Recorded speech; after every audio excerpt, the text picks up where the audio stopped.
क्या आपके साथ कभी ऐसा हुआ है कि आपको किसी की बात इतनी ज़्यादा बुरी लग गई हो कि उसकी बात सुनकर आपने गुस्से में कुछ ऐसा कह दिया हो कि बाद में आपको बहुत ज़्यादा अफसोस हुआ हो कि अरे, मैंने ये क्या कह दिया, मैंने तो अपना ही नुकसान कर लिया। ऐसी स्थिति से बचने के लिए क्या किया जाए, आइए सुनते हैं रामायण की इस छोटी सी घटना में। मूर्छित लक्ष्मण को राम, हनुमान और समस्त वानर सेना घेर कर बैठी थी।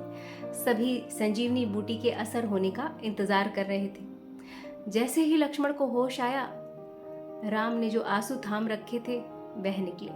बड़े प्यार से उन्होंने भाई को गले से लगाया।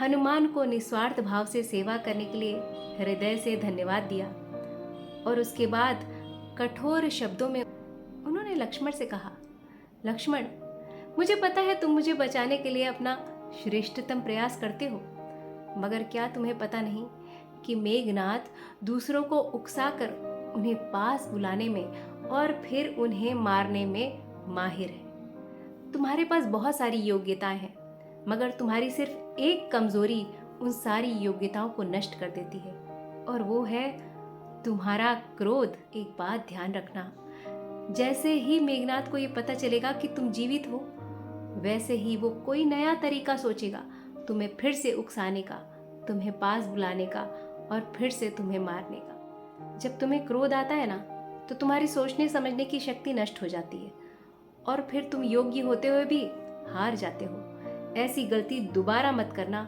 वरना कोई भी तुम्हारी मदद नहीं कर पाएगा। अगर तुम्हें कुछ हो जाता तो मैं क्या जवाब देता कौशल्या माँ को, कैकेयी माँ को, सुमित्रा माँ को? मैं क्या कहता उर्मिला से? मेरे भाई, अब आगे के युद्ध में शांत रहकर सही तरीके से सही समय पर अपने कौशल का इस्तेमाल करना, उसके बहकावे में आने के बजाय अपने विवेक का इस्तेमाल करना, अपने क्रोध पर काबू रखना।